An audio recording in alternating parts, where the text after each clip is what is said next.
Okay. Now, welcome all of the participants. This is in regards to our PHPRO. And in regards to PHPRO, myself, Dhruv Dave, I am working as an associate professor in Ashok and Rita Patel Institute of Physiotherapy. And I am also given a position of Dean Faculty of Medical Science. And today we have with us for our PHPRO, one of the very reputed individual, I should say, that we have with us Dr. Pavitra Rajan. We welcome Dr. Pavitra Rajan, ma'am. She is associated with CHARUSAT ARIP since we had our first ChapCon in 2015. If I am elaborating about Dr. Rajan, she is a registered physiotherapist and research fellow at Young and Resilient Research Centre, Western Sydney University, Australia. Ma'am has done her undergraduate from India, and then she moved to do her post-graduation from Canada. And then from Canada, she has moved to Australia for her PhD. And I am very glad that she also has finished her PhD from Australia. She has expertise in low back pain research and quantitative and qualitative research amongst the culturally diverse Indian population, both in India as well as in Australia. And she has definitely under her able thing about having a lot of research papers. She also has written book chapters and book and always love and like to interact with Professor Rajan. So we welcome you, Professor Rajan, on this particular dais. These specifically are the would-be physiotherapists in the years to come. And yes, ma'am. So over to you, Professor Pavitra Rajan. Welcome everybody. Sorry, I think there's some background.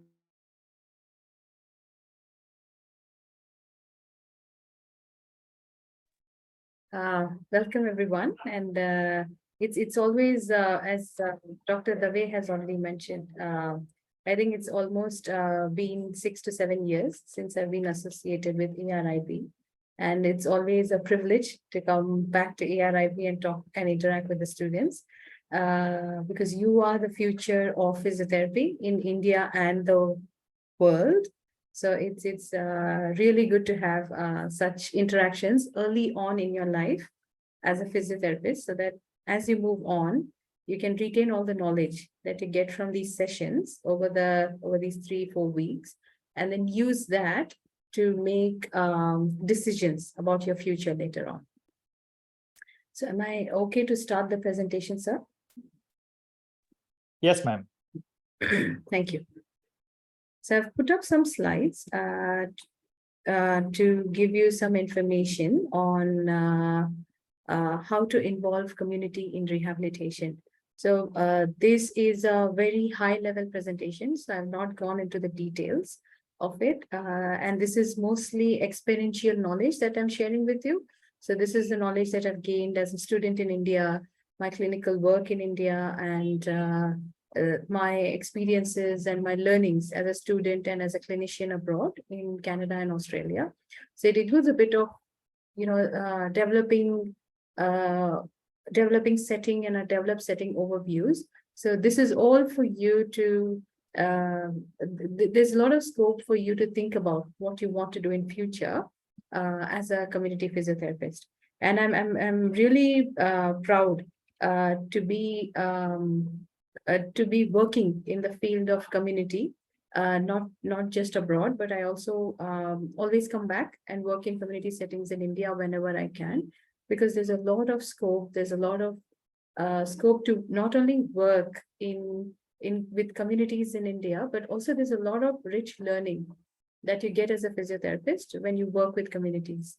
And this has been my general experience working with communities globally. So as Dr. Dave has already given my brief introduction, can move on to the next slide. So why is involving community in rehabilitation very important?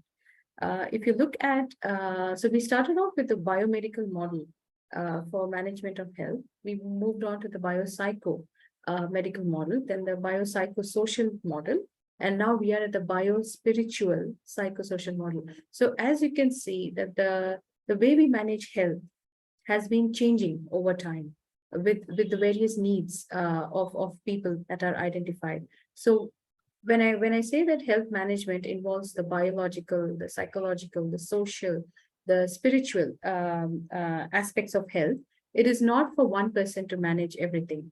So health management is always a cross-disciplinary approach, which is very necessary in if we want to help many people together. That is what a community is. Community is many people together, and also ensure that there are long-term benefits. So it's not like I have a headache, I take a pill, and that's it, my headache is gone. That's not how community rehabilitation works. It's a long-term process, and there are lots of players in this. It's not just the problems faced by the community. There are a lot of financial resource and other aspects which you need to consider when you're trying to involve community in rehabilitation. Now, rehabilitation is a very broad concept, and we as physiotherapists form one aspect of rehabilitation.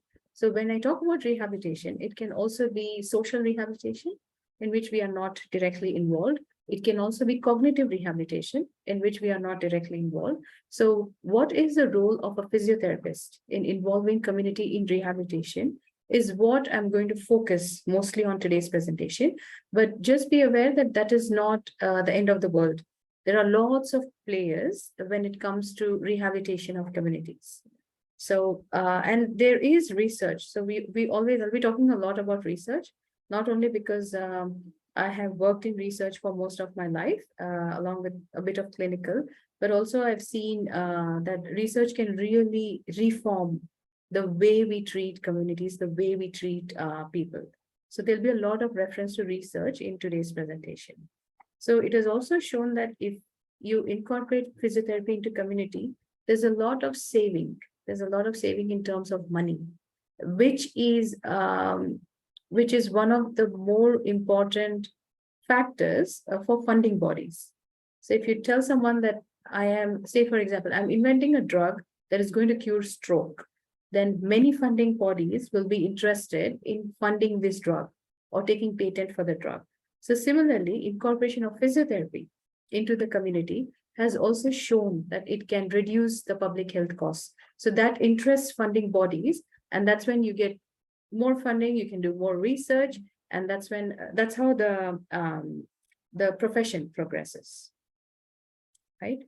Moving on to the next slide, as I already mentioned, I'm going to discuss developed country scenario and developing country scenario. So two different settings, mostly because I've had experiential knowledge in this, had hands-on knowledge, I've worked in different settings, and also because there are learnings that we can share from each other.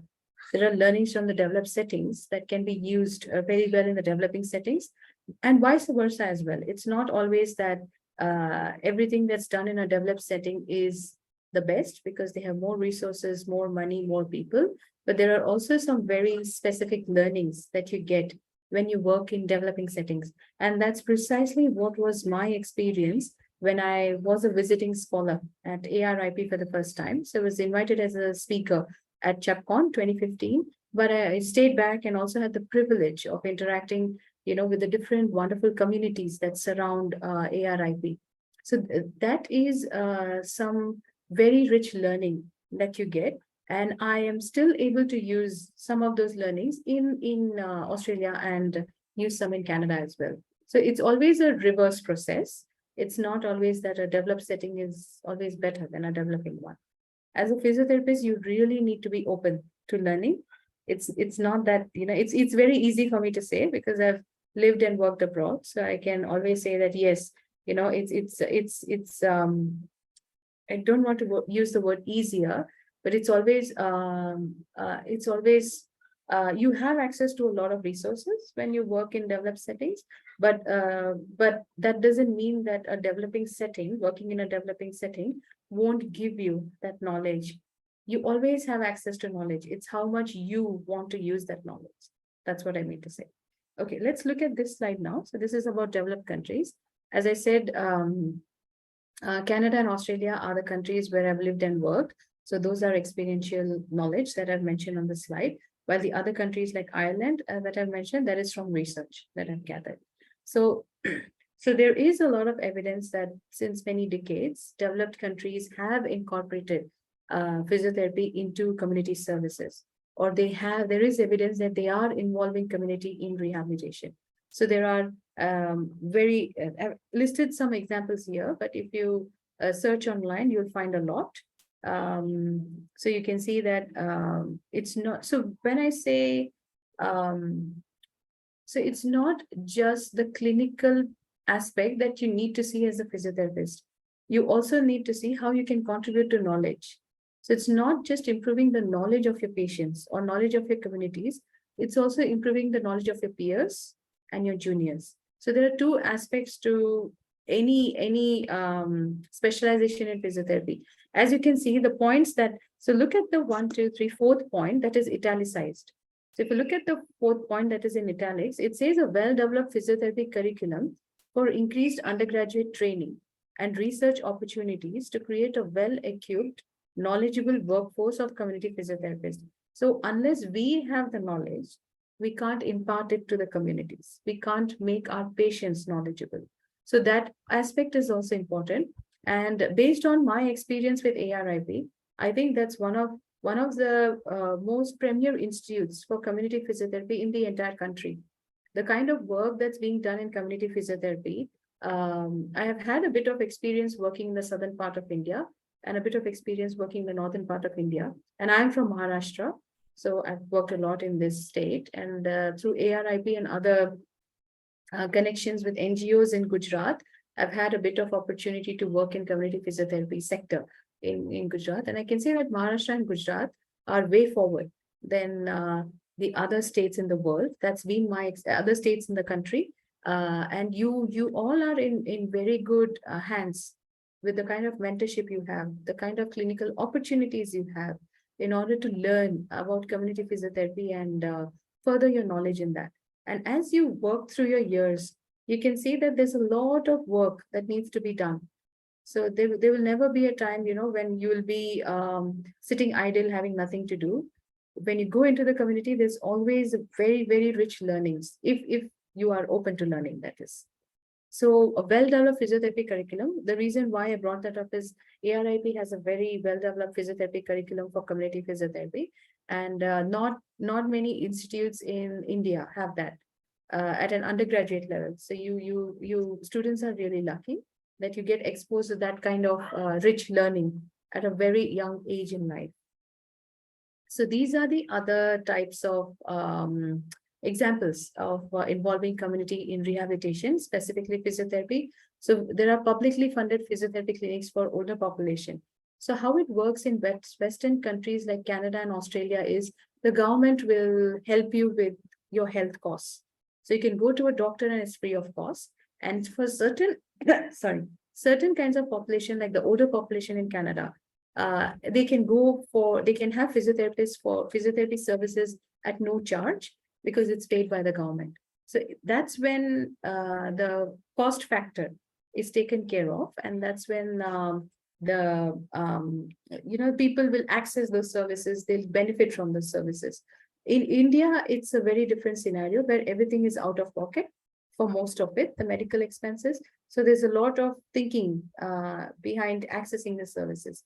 Now, say, for example, I have back pain and I have when I brush my teeth, I have bleeding from my gums.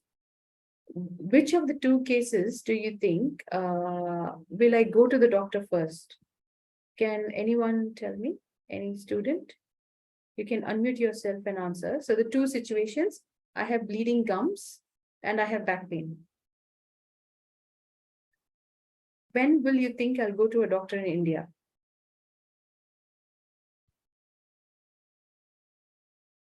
Anyone? Ma'am, naturally bleeding gum. Bleeding gums. Okay, so sir says bleeding gums. Yes, because if I see blood, I get really worried. What's wrong with me? And I go. Back pain is something I can live with.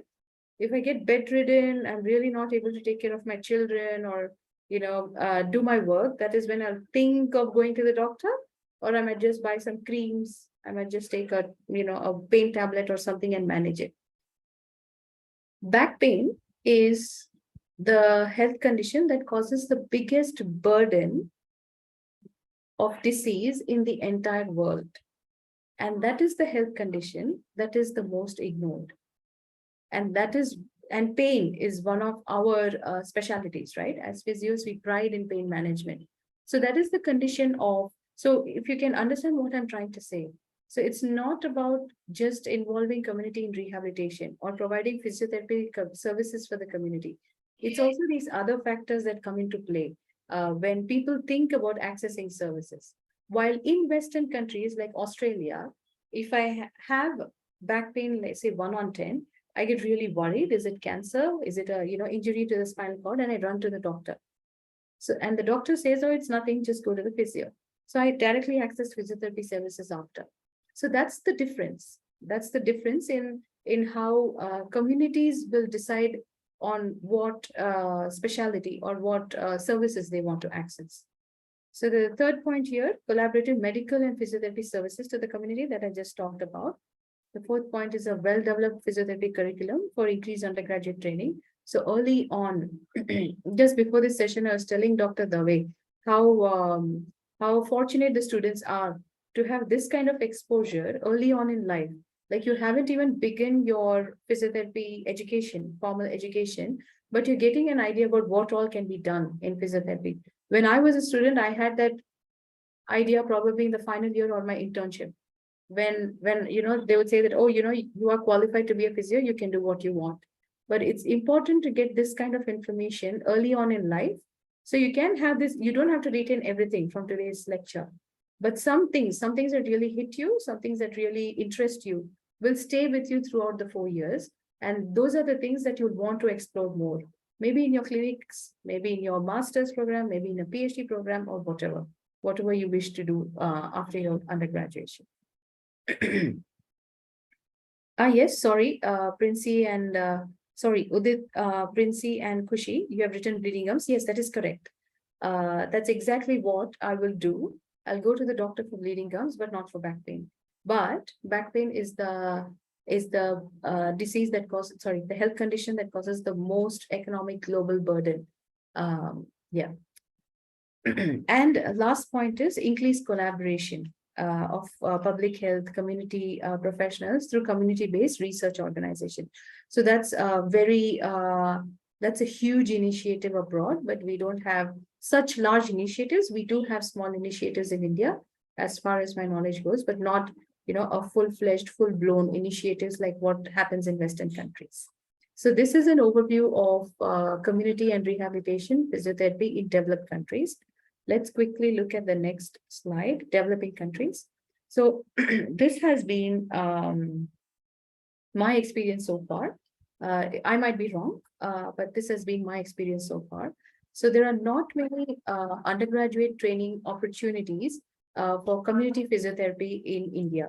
As I said, so I'm just distracted by my daughter here, sorry. So it's that's okay.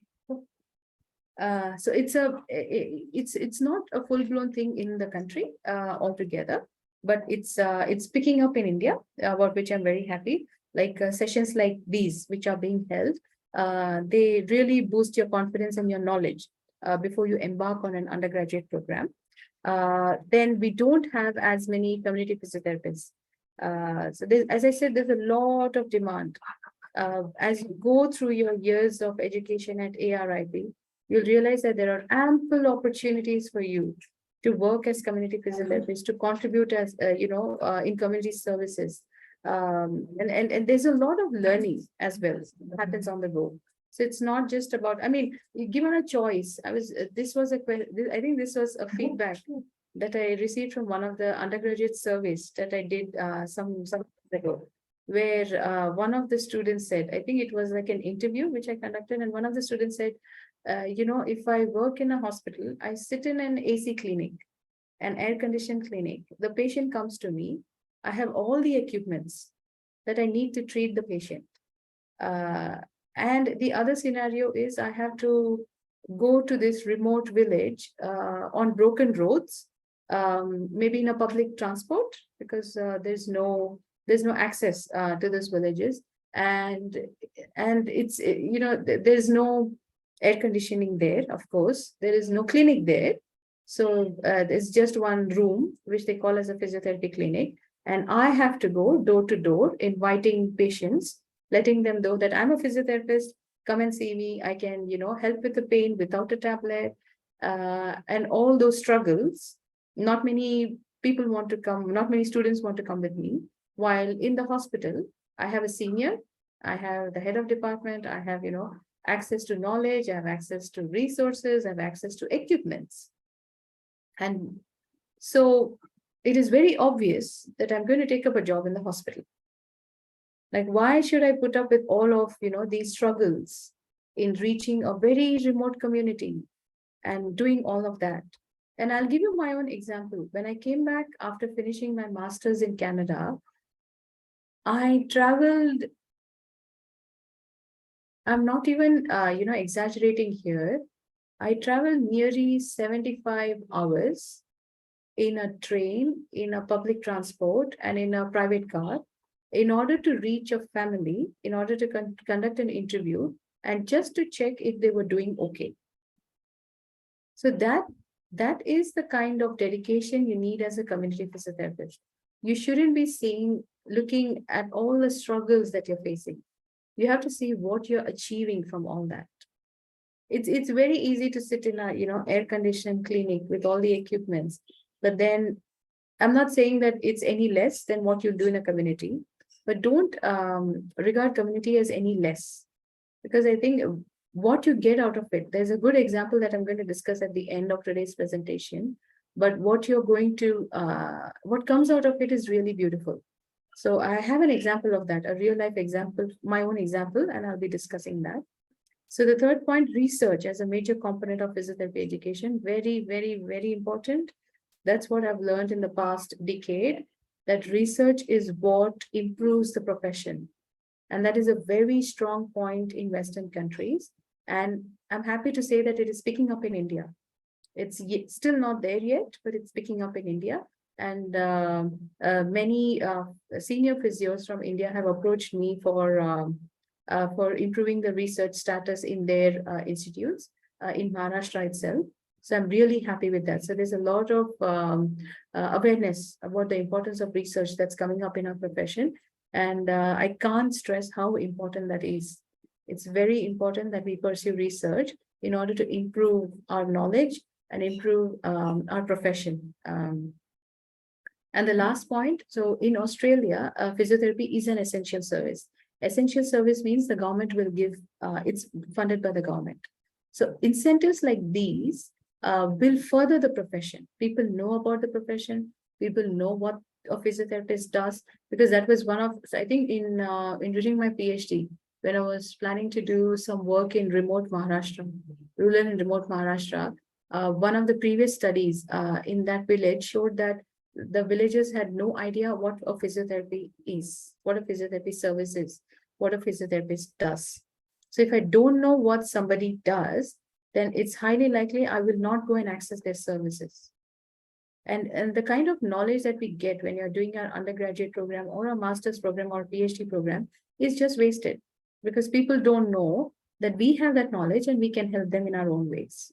So that is very important. So these are the struggles that we have as physiotherapists in India. But over the past decade, I've seen things have been improving a lot. So it's not just, something dark that's happening and something that's stagnant, but things are slowly improving. And since you are the future of physiotherapy, or in India and probably even in the world, these are certain things that you need to keep in mind. Even if you go abroad, doesn't mean you can't work in India. Most of the work that I do is in India. if I can put it that way. So always have that in your mind going forward.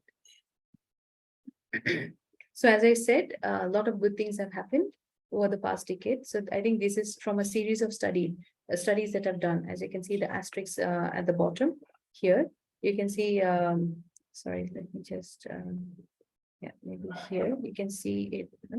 Can you see it? You can't see it. Never mind. So at the bottom here, you can see that these are the studies that I've done. So this is based on the research that I've conducted. So these are the findings from Western India. So mostly Maharashtra and Gujarat is what I was able to cover in these surveys. So as I already mentioned, students don't have that much knowledge. The staff don't have that much knowledge about what a community physiotherapist can do. So that leads to no motivation to pursue the field. And there's a lot of opportunities, but we don't have the manpower, we don't have the expertise in community physiotherapy to manage those situations, and that keeps on going like a vicious cycle. So that has to be broken somewhere. And this is where it can be done at any stage, but usually this is the place where you can do it, limited training opportunities to motivate students. So that's where you strike so that you can improve the motivation. More students want to join community physiotherapy, you improve the pool. There's a lot of knowledge, awareness, motivation, which is passed on to the next generation. So that's how you build on the pool of community physiotherapy in India. But I have to say that I'm really impressed with the way things have improved over the past decade in India with regards to involving community in rehabilitation. Slow process, but it's happening. So that's good. So what do we do? How do we improve? I think most of these are already being done at your institute. So you, as again, and I'm saying, really fortunate that you guys are able to join this institute because it has a very core community physiotherapy curriculum and faculty. So which is not the privilege that other students in other parts of India may have. So that's really good. So there's a good research that's going on at your institute.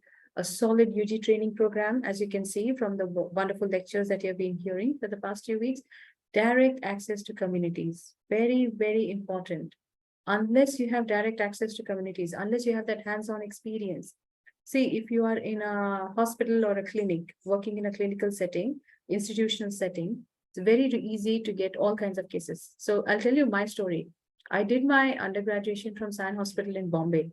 That's the biggest trauma center in Maharashtra and one of the biggest in India. So we used to get a lot of trauma cases, right? So I was exposed to everything right from year one because it's a government hospital, not many students, so they needed extra help. So I was exposed to everything. So orthopedics, neuro, cardio, I even watched cardiac surgeries when I was in second or third year, that early on in my physiotherapy life, because of less students. So that was fortunate for us. But if you know, the largest slum in Asia is Dharavi. And we used to have a month or 1.5 months posting in Dharavi.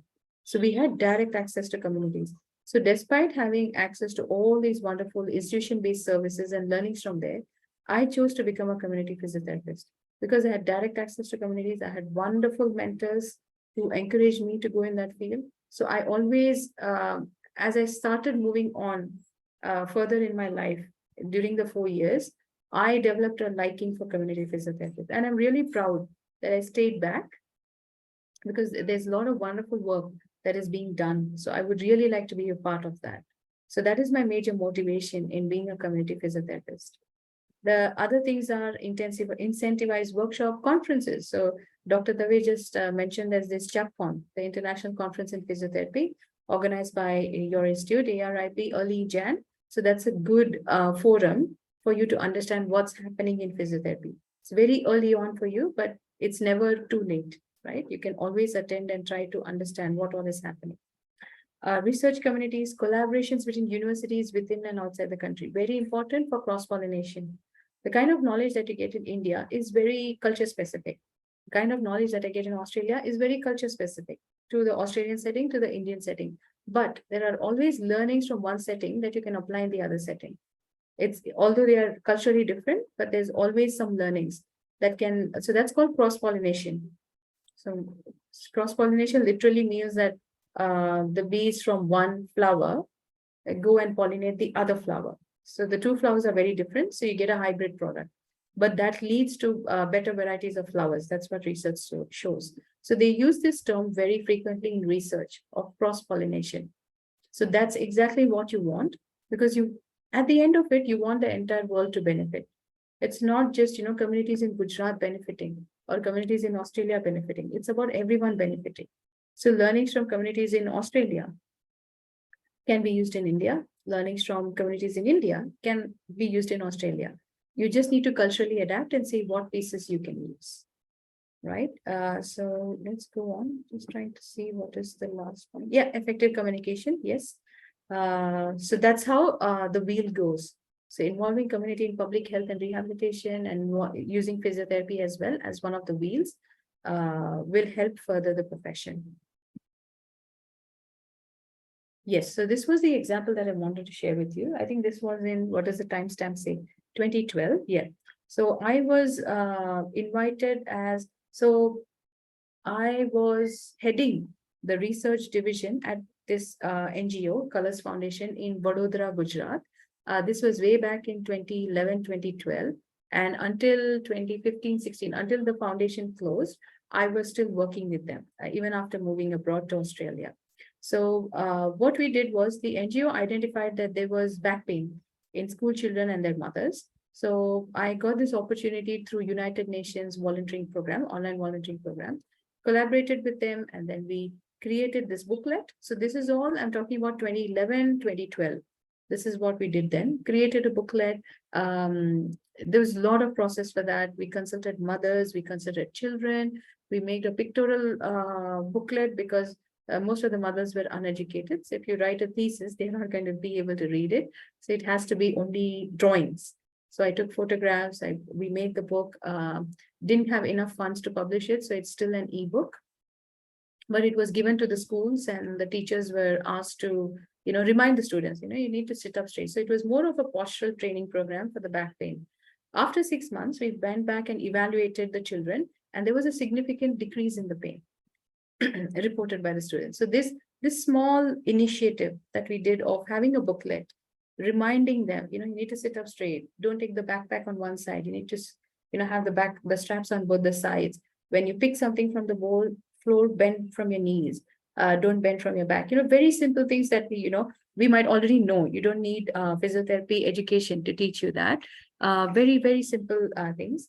So after 6 months, we found that there was a significant decrease in their back pain and increase in their quality of life. So we went ahead and published 4 papers in this regard. Now, this happened in 11, 12, and maybe the papers were published in 13, 14. Now it is 2023. So 3 months back, I got an email from a student in Pune who's doing her PhD. And she said she wanted to have access to the ergonomic assessment instrument that we developed in 2011. I had a Zoom call with her primary supervisor, who's the director of that institute, of the research institute. It's a big institute, Jahangir Institute in Pune. Also had the head of nutrition who joined us during the call. So we had a call for about an hour, and it was all about her PhD because she was trying to understand ergonomics in underprivileged children, school children in Pune. So imagine the work that I did in 2011, 2012, only because I wanted to work with communities. I wouldn't know that 10 years later, it's going to influence someone's PhD to this extent. So whatever work gets done, right, never goes wasted. But what is important is you need to publish it. If it's something that's sitting on my table, the world is not going to know about it. I might present at a conference, but the conference might be attended by 1,000, 2,000, 3,000 people. And how many of us remember all the talks that happen at a conference? So if you publish it, there is evidence that you have done this work, and there is evidence for other people to use. Now that student is going to use these instruments that we developed almost a decade ago for her PhD. So nothing goes waste. And that is the beauty of doing something good, doing something unique, and doing something important And you have all those options as a community physiotherapist, because there's lots to explore when you work with communities, lot of learnings, right? So this is with the school children.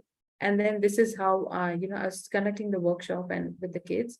And then we had the girl children, and the adults that you see are the teachers. You can see some of the teachers also practicing the exercise, because they had to teach the kids later on after we leave. And this was with the mothers. So this was with the mothers. We started off with the mothers and talked about their back pain. And then we went to the school to conduct the workshops. So I had this, and you can see, I don't know if you can see it well, but that's one of the ladies bending down to do the household work. And that was a no. There's a cross under that photograph. And the next page, I'm not sure if it's here. No, it's not. But I'm telling that lady that you have to bend from the knees to get down, and not from the back. So again, this was in 2011, 2012. So we had so you can see a lot of interest in the participants, the way they were listening. And so we had a psychologist, we had the head of the NGO attend with us. I was the physio, and we had two other volunteers who work with the community. So earlier, if you remember, I talked about cross-cultural collaboration, where it's not just us who can bring about a big change, but community physiotherapy or involving physiotherapy in a community in rehabilitation is a combined effort. So if I go to the NGO and I say, to the community and say, you know what, you have back pain, I'm a physiotherapist, I'm going to show you exercises, nobody's going to come, because they don't trust me, they don't know me, I'm a new face. So you need the help of people who are already working with the community, like the NGO, like the psychologists, like the other volunteers. So seeing similar faces, there's a bond of trust that gets developed, and that's how you go ahead exploring options. Now, as an undergraduate student, you have your mentors, you have your seniors who are already visiting the community. So it's no problem for you to establish that connection as an undergraduate student. But when you're on your own, you're approached by an organization like this, how do you further your, how do you create that bond? Because it's not just about one-time thing of showing a booklet and coming out. Even after 6 months, we could find a significant change. That means we have created a kind of a trust relationship with the community, which is very important in case of community rehabilitation. So what is the take-home message for today? Firstly, we need to have more collaboration between physiotherapy and community. I have already discussed ways to do that, building a bond of trust. We're looking at long-term goals, not at short-term goals, because community problems are usually not solved overnight. They usually get chronic because people don't know where to approach, what to do, because of lack of resources. So we need a long-term collaboration. And we need a lot of motivated, skilled workforce of community physiotherapists. Hopefully, I have created some motivation in you today. That was the primary purpose of today's talk, for me at least. And yes, increase in the awareness about the role of physiotherapy in public health, community, and rehabilitation. So yes, we play a very, very important role. Our profession might not be as recognized as it is abroad, but we play a very, very important role in people's lives. And the fact that you have decided to embark in this journey itself means that you are motivated to create a change in people's lives. And that is very important. I mean, yes, you want to earn, you want to live in a good house, you want to go abroad, you want to work, you want to earn dollars. That's all there. But at the end of it, it's about creating a positive change in people's life. I think that's what the profession is all about. Doesn't matter if it's India, Australia, or Canada, or any other place. That should be your primary motivation to take up physiotherapy and to work as a community physiotherapist. Increasing knowledge dissemination through published research. I can't stress this more. This is very, very, very important. This is very important. I just cannot stress this more. Abroad, it's a given that if you need, a promotion or a visible increase in salary, you need to publish research. So that's one of the motivations. Unfortunately, we don't have that yet in India to the extent that it is in abroad, but that shouldn't be the motivation to publish research. Had I not published the research in 2011, from the small work that I didn't even publish it in good journals. Like, frankly speaking, Any research you publish has to be in high impact journals. High impact journals means it has more readership. So it reaches many people, it has a huge impact. But the kind of funds that we had, the kind of resources that I had then, I was a one-man show. So it was very difficult for me to do anything. But I ended up publishing 4 papers in okay journals. They were not very bad. But that has what has helped a PhD student 10 years later. She said there's already evidence that there's a problem of ergonomics with school children in underprivileged sector in India. And she's going to use that and the tools that I developed in order to further her research. So, and her research is, if I'm not mistaken, on 600 children. And what I did was on 20 children. So, that's called a ripple effect. You do something small, but that ends up in a very big effect, right?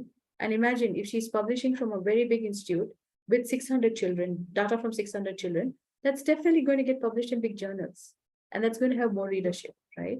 What I couldn't do is helping someone else achieve it. So you have to start from scratch. Don't always think about very big things in life. Start from scratch. And, it's always a ripple effect. If you have the right intentions, you will eventually get what you want. That's what I've seen in my life. Yeah. Okay. These are the references, mostly the papers that I have published, because I'm very, what should I say, very motivated and very enthusiastic about improving community physiotherapy in India, both research and clinically speaking. So I've done a lot of research in this regard, and these papers have been used to improve curriculum in Karnataka. So undergraduate and postgraduate curriculum has been updated based on the research that I published. It was being used to improve policies in India and abroad, and is being used to help back pain in a very remote rural village in Maharashtra. So that's the kind of impact that your research should have. And if you go through that, I don't think, I think 1 or 2 papers might be in very high impact journals. Other than that, how many? Okay, I have 25 publications. I can tell you frankly that they're not in the highest impact factor journals. But that shouldn't be your motivation always. It should also be to create changes in advocacy, changes in policy, changes in curriculum. That those are also very high impact. And of course, if you can have opportunities to publish in very good journals, then you're really lucky, I would say. But don't get disheartened if you cannot. Okay, and I think that's all. I'm not even sure what the time is. I'll stop the share. Okay, that's gone a bit longer than I expected because I tend to talk a lot. But yes, we have time for questions, sir, if any students or anyone has a question. Thank you. So if anyone has any sort of concerns in regards to involving community in rehabilitation, they can put up in the chat box their question. By the time they put the questions in chat box, I just want to narrate. Yesterday night, I had received a call from one of the head of the institute from computer engineering. And as what you have mentioned, way back, I think 10, 12 years back, he had a problem in his finger, and then we addressed it in the community. And then the way the results were, they were quite impressive. And yesterday he called and asked me that one of his relative has sort of issues of a traumatic brain injury, and over past 3 months the therapy is what is going on, and likewise. But then can you or any of your faculty member come down and see him in the community? So we have said that fine, definitely we can try and help you out in regards to the same. So it's about that when we had done and involved the community, they only ultimately come back to us and involve in terms of rehabilitation. So such a nice experience as you have narrated about a decade back, your story, the same thing would have happened luckily with me yesterday only. So as you have rightly mentioned, ma'am, that काम करना बहुत जरूरी है और publication भी बहुत जरूरी है. May not be necessarily that you do it in very high impact only, but whatsoever the work you do, आप कुछ भी काम करो, वो कहीं ना कहीं तो कभी ना कभी तो बाहर निकल के आएगा ही. It's a wonderful thing that you have worked in 2011-12 in areas of Gujarat and Maharashtra, and then 10 years down the line someone is going through your research paper और वो उस पे अपना PhD कर रहे हैं, तो बहुत ही बढ़िया और उम्दा काम हुआ. So again, congratulations to Dr. Pavitra Rajan. Yes, do we have any other individual any concerns, queries, questions? I'm very sure it's very novice for you.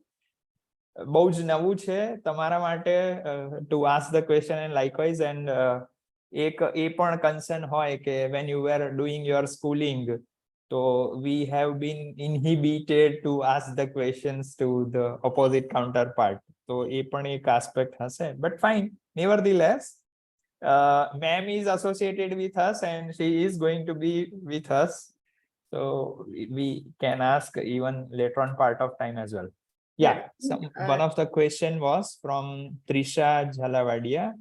She wants to ask that, sir, if I choose rehab after bachelor, so what will be the role to play? Ma'am, if you want to answer. So I'm thinking this is so rehab is the so two ways to go. If you choose rehab as your specialization in your masters, or you choose rehab as a workplace.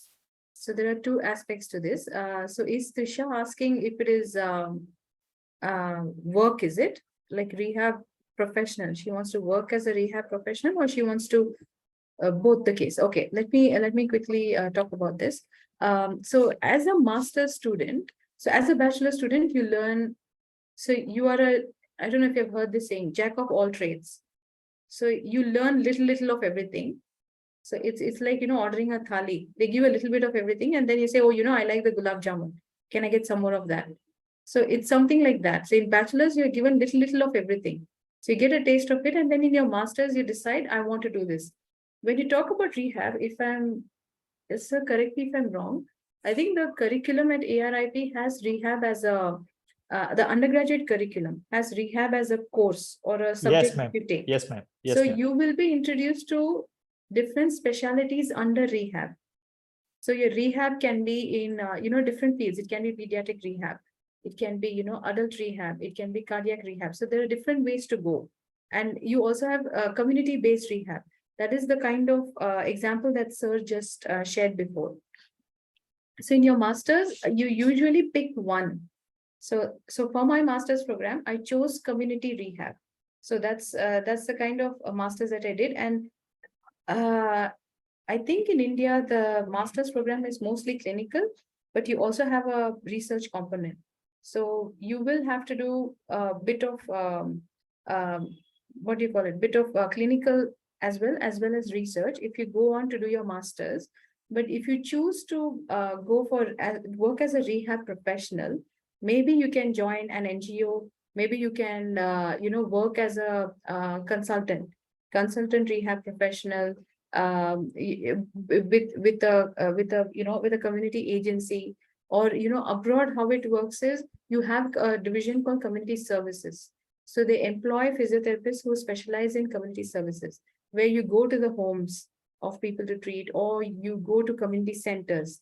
So it's more about you traveling to their place rather than they coming to you. So that's a big difference between a community and the other specialties, where you need to go to the patient. But the example that Sir just shared is just amazing, because that trust, right, is very important in community. You can easily build a trust. I shouldn't say easily. You can build a trust with someone who comes to the hospital or the clinic easier than someone to whom you go to in the community. But the kind of trust that Sir and his team has developed with that person, so they called up from the community and said, you know, this is what has happened with, you know, a person I know. Can you please come down and help us? Once there is motivation from the patient to get better, half of your work is done. Because in physiotherapy, we are not into giving medicines. We are not giving into injections. We don't give immediate solutions. Whatever solutions we give will take time to take action. And until then, if the patient or the community loses interest, then it's a problem for you to prolong your treatment and have some goals. But the fact that the patient himself has called up from the community and is seeking help from the physiotherapist, half of the work is already done. So those are the different options. You can also go into research as a rehab professional. That is not something that people are aware of yet in India, but it's a very common option that we choose abroad. You can do your master's in research, or you can join a research company. So there are many options that you can do.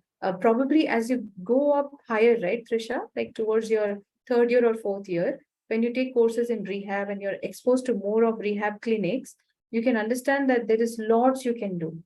There's a lot of things you can do in rehab.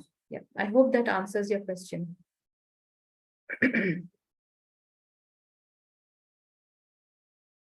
That's good. Yeah.